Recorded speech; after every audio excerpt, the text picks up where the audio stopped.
Yo, let's do the pod.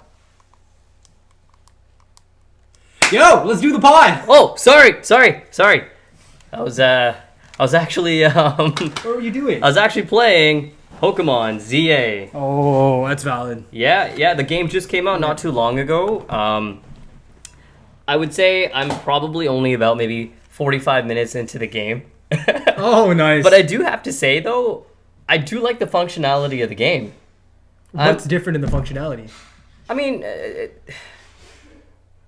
it's just I feel like there's more intricate things that you kind of don't really necessarily get to see in other games. Like, I mean, it's not so far different from like Scarlet and Violet just yet. Mm-hmm. But my initial reaction to the game is, you know what? Like, I'm enjoying the introduction to the game, where typically in a Pokemon game you go through your, as you mentioned, tutorials not too long ago. And then you get your one Pokemon, and then you start your journey and all that sort of stuff. But what I kind of liked about this game is that, yeah, you get your starter Pokemon, in which case I chose the water Pokemon, Totodile. But like right off the bat, you get five wild Pokemon encounters like right away. Which I found, 5? Yeah, you get 5 wild encounters like right away, right off the bat. So you're starting your journey with like all 5 Pokemon. Basically before you even kind of like So you have a full team right now? Yeah, I have a full team and I just started the game. Wow. So my initial thoughts are I am thoroughly impressed. Mm-hmm. But again, this is just my first 45 minutes of this game. I will give an actual breakdown of how I feel about the game the more I kind of journey into it a little bit more and go through all of the different aspects of the game, and then I'll give like a full breakdown of how and a full review of the game. Have you battled in the game yet? I've had 2 battles so far, and they're actually not bad. Do you like the new battle system? Yeah, the new battle system actually is kind of cool, where like you have your attacks and everything, and then your A, B, X, and Y. You have to click each one of those to attack a Pokemon. But what's kind of cool is that when you attack, I mean, so far in the game, like you use your attack, and then you have to wait because it regenerates that actual attack before you can use it again. So it's not like you can spam water gun. Mm-hmm. You have to use water gun, and then it's not really a turn based. You have to have a cooldown time. But you have to have cooldown time. Exactly. You have to have a cooldown time before it regenerates that move, and then you can use it again. Mm-hmm. And obviously, like we talked about before, you can actually dodge in here, which is kind of cool. Which is really cool. Yeah. Yeah, so far, I do have to say I like it. Good, man. That's good. I'm glad to hear it, because I think it sold 6 million copies in the first week. Yep. Or 5.9 or 5.8, which is just a couple 100,000 short of Scarlet and Violet. Okay. I think it's a couple 100,000 more than or less than Legends Arceus. Oh, okay. And compared to most other games right now, like Battlefield and everything, it actually was up to par with a game like that, right? And keep in mind that Pokemon is actually $10 more expensive than most other games right now. Yeah, you're right. And made a lot of profit, so it probably is a good game. That's interesting that you mentioned that it didn't outsell Scarlet and Violet in the beginning. Mm-hmm. I'm thinking maybe the reason why is because, again, I know some people may be like super fans of Scarlet and Violet. Ourselves, as we mentioned before, we weren't the biggest fans of that game, and I would assume like there's quite a bit of people that also weren't as impressed with the game as we were. So I'm wondering if that's the reason why. I think the reason why Scarlet and Violet sold it is because you have to buy the Switch 2 to have a really good experience with Legend ZA. Right? But Scarlet and Violet was a Switch 1 original game. Right. And everyone has a Switch 1 right now. Yep. Not everyone has a Switch 2 right now. Right? I have heard that from colleagues as well, that they're waiting to buy the Switch 2, and then they'll proceed to buy Legends ZA, unless there's a combo pack that we don't know about. There is a combo pack. For Legends ZA. If you get the combo pack, I think it's $30 cheaper than buying the game. Interesting. Yeah. Okay, so that's very good to know. Are you planning on getting the Switch 2, do you think? They have to drop Smash Bros. A new Smash Bros. Yep. And then I'll get the Switch 2. That's a good call. Yeah, that will be my driving force. And then I'll get into the new Donkey Kong, the new Mario Kart. They do look good, yeah. They do look like really, really good games. I know like people crap on Nintendo, but they're still really fun games. Yeah. They're really, really fun. They focus on fun, which is really good. But yeah, as soon as Smash Bros comes out, then I'll buy like if amazingly enough that they have like a Smash Bros Switch 2 exclusive with some cool skins. Yep. I'll get that for sure. That's what I'm waiting for. Right on. I know we kind of focused on consoles right now, as we talk. I also want to bring to your attention. Me and my brother, we leave for work roughly around the same time typically. And every time I come downstairs, he comes downstairs to have breakfast and his coffee around the same time. And the one thing that he's hooked on is his Lenovo. Oh yeah. So is it okay if you give our audience a little bit of a breakdown about the Lenovo that you use? Mm-hmm. I mean, I see you on it all the time. I haven't actually experienced. I mean, I don't think, and I haven't experienced it myself. But what are your thoughts on Lenovo? Because I know you seem to be very passionate about it. You're always on it. It's a really good system, man. It's 512 gigabytes, 16 gigs of VRAM. Mm-hmm. And then By the way, we're not endorsed by them or nothing. Yeah, we're just giving our honest opinions and what I've observed. That is. And the screen looks nice. LCD 2560p goes up really high. The processing is good. I think it's a Z1 Extreme chip. Interesting. I think AMD just released their new Z2 Extreme, which is one class higher. Honestly, one thing I like about it is I can play AAA games. Yep. And it reminds me of playing the PSP when I was younger. That's right. That's why I like it so much, because I can play these games portably. It runs really well. Nostalgia's there. I have fun. I can chill on the couch with everyone, play my games. Yep. And I can go upstairs, play them when I want. The mobility of this system is really, really good. Is it worth the price right now? It's $699. It depends how much you like games. If you like games a lot and you want to have something with a decent amount of storage, it goes up to 1 terabyte. Yep. I would recommend. The second one did come out. It's not released in Canada yet. I am planning on getting it probably at a later date, because I think the 1 terabyte with 32 gigs of VRAM is coming out at $1,300. Yep. Which is really expensive. And that's not even the top tier model. That's the Z2 model, not the Z2 Extreme. If we're talking about tech, then it's incredible with a new OLED screen. Those who have the Switch 1 OLED will be more familiar with what an OLED screen can do. Right. The colors are so vibrant. Don't get me wrong, the screen resolution went down from 2560 to 1920. Mm-hmm. But with OLED, you probably can't tell the difference. It probably looks even better. But with these handheld gaming systems, it has gotten a lot of people... it's gotten a lot of people interested in things like processing power. It's just a shame that the tariffs have made prices go up a little bit more. Mm-hmm. I'm not sure where AMD manufactures their stuff, but the reason why it's so expensive is because of the chip quality. Right. But yeah, it is incredible. When it comes to performance, if you want performance, there is a premium. Yeah, if you want something to run at 60 FPS, I think the refresh rate is 144 hertz. It'll probably never get there. You're honestly speaking a totally different language right now. But to those that understand exactly what he's talking about, anybody who has a gaming PC will think I'm talking in a low tier matter. Boy, yeah. People understand this to a different level, but it's really fascinating, man. Awesome, glad to hear. Yeah. Now we're going to be doing something that we are typically known for the most part. We're going to be doing a Pokemon reveal. This time it's going to be the Brilliant Stars booster pack. We're opening up that whole thing? If we can, let's try it. Oh, shoot, let's go, buddy. All right, everyone, Brilliant Stars.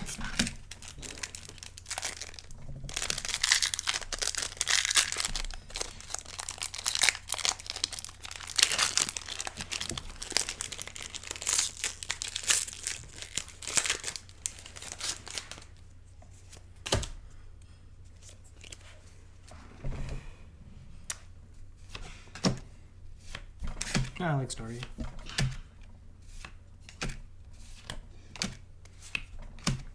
Oh, that's interesting.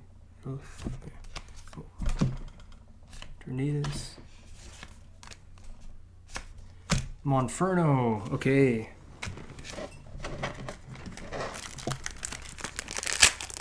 Pack number 2.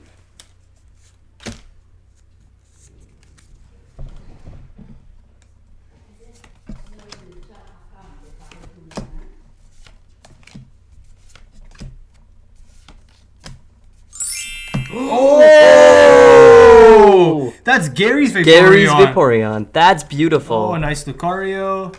I think that was our pull, man. Ain't no way. That was a pull. Ain't no way. Yeah, that's a good pull. That's a full art, right? That's a full art. Oh, cha-ching. We back, baby. We back. Oh yeah. Well, we never. We're never gone. So I hope you liked our reveals. We got that full art Vaporeon. I think we're starting to get a little bit better with these pulls. We're getting pulls now, man. Tomorrow we're gonna get the black Umbreon. I think so. That's right. I think so. The Prismatic Evolution is coming any day. That's right. I'm gonna retire.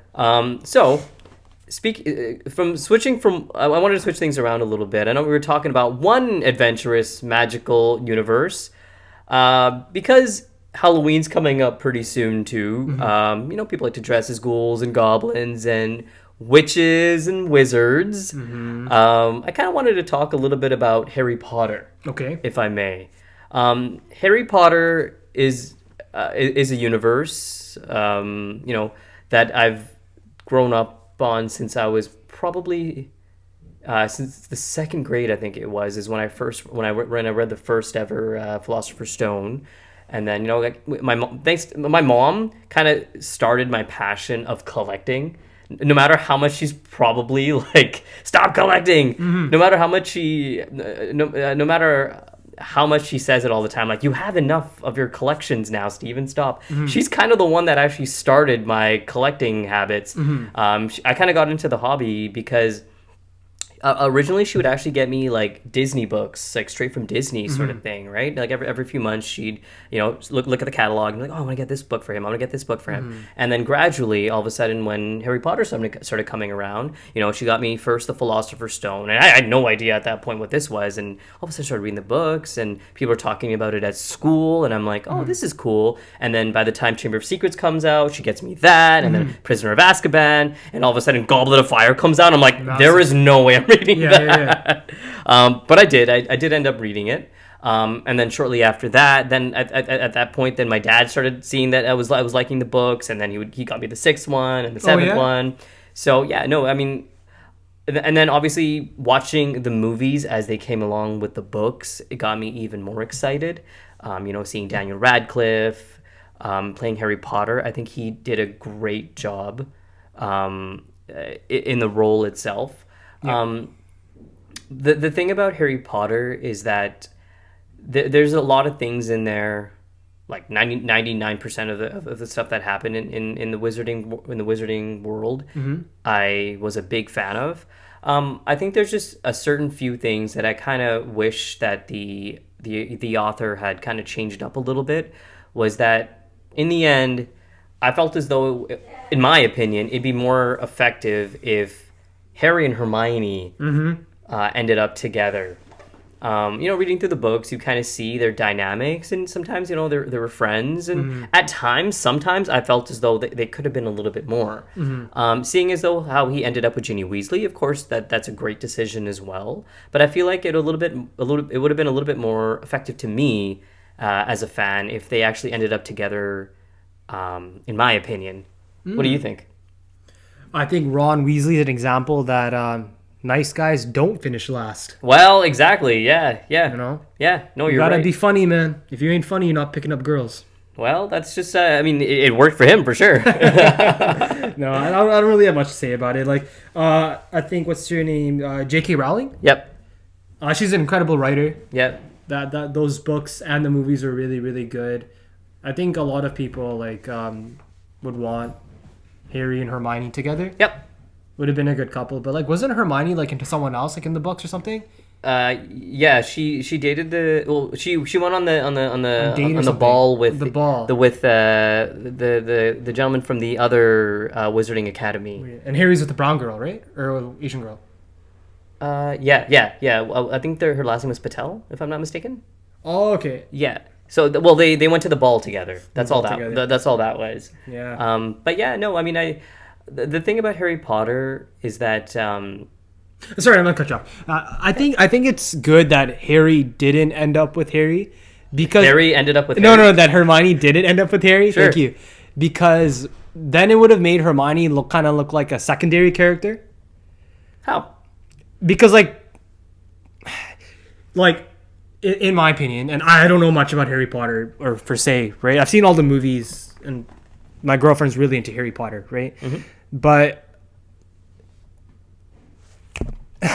But Hermione ending up with Ron, because Hermione was already such like a strong character in the first place. Like she was like one of the best witches. Emma Watson just played the role if you just well. put her with Harry, she kind of feels like she's a little like she's like, you know, the female love interest all of a sudden. Sure. When realistically she was her own independent, strong woman. She was, yeah, absolutely. And then and Ron was strong too, I guess, but like he was more like funny, whatever, right? Yeah, yeah. So like if you put Terry and Hermione together, it kind of just, in my opinion, it could be wrong, but it kind of waters down how strong Hermione is, because everyone's gonna be like, oh, Harry's the main guy and he got like the girl that everyone likes, and it kind of just takes away from, in my opinion, how prestigious she is, and she's her own mainstream main character.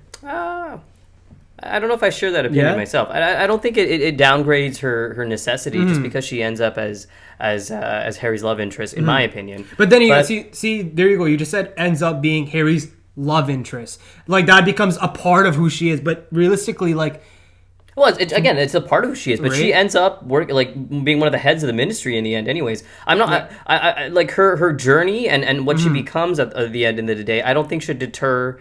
The fact that if she ended up with Harry in the end, that like, because I think Harry ended up becoming part of the Auror in the ministry, so I think it's more like law enforcement sort of thing. But one thing that I kind of wished, and I've seen online at times too, is that the end game for Harry Potter is he should have became the professor of the dark arts. Oh wow, that would have been crazy. That would have been cool at Hogwarts. Yeah. Or even becoming... Because he's like, I could remember, headmaster. He's like a Slytherin at heart or whatever. You can talk with snakes, right? A parcel mouth, Parcel mouth, parcel tongue. Mm-hmm. Yeah, I think that... But that I think he inherited from Voldemort. Yeah. When he saw him when he was a baby, right? Yeah. It's because he used the Avada Kedavra curse. And it just bounced off. And it bounced off, yeah. And then that's what left him that scar. But I think an effect of that, however, side effect of that is that he also inherited the ability to speak with snakes. Yep. Yeah, I think, yeah. But, so, have you ever heard of the Cursed Child? Oh, the new ones, right? Well, it's not necessarily... I mean, it's newer, in terms of, like, the books, but it's not necessarily an actual... At least from what I think, it's not an actual book. It's a play. It's a play, and then from there, like, when you read the book, it's literally as if it's a play. And in there, Harry and Ginny have a few children, and Albus is the son... Harry? Of Harry and Ginny. His name is Albus Severus Potter. Okay. And he actually gets chosen to be Slytherin. Oh, yeah. Wow. Yeah, he's actually a Slytherin. Yeah, Wow. He's a Slytherin. And if I'm not mistaken, I think his best friend is Ravenclaw. No, I think I can't remember. Hufflepuff. No. Is also, I think, it's Slytherin. I think it's Draco's son, but I could be mistaken. His best friend? I think so. If I'm not mistaken, I think his best friend is literally. And I think what happens also in the Cursed Child is because they have there's a series of events and they have to keep on going back in time because they want to fix what happened with Voldemort coming to Harry's. Otherwise, it's going to ruin the timeline. It ruins the timeline and everything. And then you find out that one of the characters in there, I believe, is Voldemort's daughter, if I'm not mistaken. It was a really cool play, and I kind of want to read it again. But in there, it kind of shows obviously the future of what happens with Harry, Hermione, and Ron, which is really cool. I just wish they would expand on it a little bit more, or turn it into another movie. Aren't they coming out with like a new Harry Potter show? Yeah. So from what I understand, Warner Bros. Is putting together each book. Series as its own season, which is kind of cool. They've already started casting, and so far the cast that I've seen, they look like they're going to do a great job. Voldemort's a lady, right? Is that right? I didn't hear that. I don't know. I saw it on Instagram. Okay, that I didn't hear yet. I've seen like the cast. I've seen the main, like some of the main cast, like Harry, Ron, and Hermione. I've seen Severus Snape. I've seen Hagrid.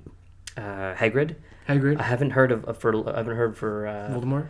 But if it's going to be a lady, that's what you're. I saw him on Instagram. Okay, like, that's he's not popping interesting. up there. Like, I'm like, that's cool. Yeah, That's interesting. Okay. But yeah, I think from what I understand is like these seasons of the new Harry Potter show, they're supposed to be more accurate towards the book. But again, this isn't a shot at anybody or anything. But I mean, I feel like as though instead of redoing the series of Harry Potter itself, I feel like they could have done something where, I mean, we obviously have Harry Potter. We also have the prequel of Harry Potter in the mythic beasts. The mythical Fantastic Beasts. Fantastic Beasts. Yeah, Fantastic Beasts. Yeah, because it has like excerpts of like Dumbledore and everything in there as I think well. It's called Fantastic Beasts. And then you have Harry Potter, and then I wish that the newer project was to kind of focus on the future of Harry Potter instead of just backtracking a little bit and then just redoing the whole series, which we've already seen before. Like those movies themselves are legendary; they're epic. Mm-hmm. Like I'm pretty sure a lot of households, at least in North America and Europe and European countries, have seen the movie. And I don't know if there's necessarily a super need to redo that. A Harry Potter movie that wasn't? Because I believe like Harry Potter, like it's based in like the UK or English territory, right? Yep. So like, would you stray away from like the whole? He's from Guildford, Surrey. Who? He's from Guildford, Surrey. Daniel Radcliffe? No, Harry Potter. Oh, yeah. like okay, yeah, I know what you mean. But like, would you watch, like a Harry Potter series that strays away from Harry Potter, but like the Wizard World? Instead of like UK, would you watch like an American version, an African version, like an Asian version, like out in Asia where the school is not in the UK but in different? That'd be kind of cool, because I know man. They integrated that in the game. Yeah, yeah, that's right. In Hogwarts yeah. Legacy, they have Hogwarts, but in Africa, and it's totally different. The spells you can do are different. Like, right? Yeah. That'd be super interesting. Right? Absolutely. Why not expand on the universe? On the universe itself rather than just sticking backtracking to the actual. That's actually a great idea. Because like that, you get to see the from many different perspectives, right? Yeah. Because like that whole. And I guarantee the show's gonna be amazing. Don't be wrong, it's Harry Potter, but the whole like second generation stuff, I don't. Sometimes people compare it too much to the first generation. That's true. And then it doesn't get the hype that it deserves. But if you kind of keep it in the same universe, but different perspectives of the world, you won't kind of like compare the two. You'll be like, maybe some person will be like, oh, I like this version because this relates to me. Yeah. Right? I don't know. Yeah, no, that's actually a great idea. Mm-hmm. Yeah, I mean, like, having... Yeah, that's that'd be cool. Yeah, I think you nailed it there, actually. No. Yeah, I kind of got it from the game. Anyways, that's our discussion on Harry Potter. If you enjoyed that, please comment, like, share, and subscribe. And if you would increase the algorithm. Thank you.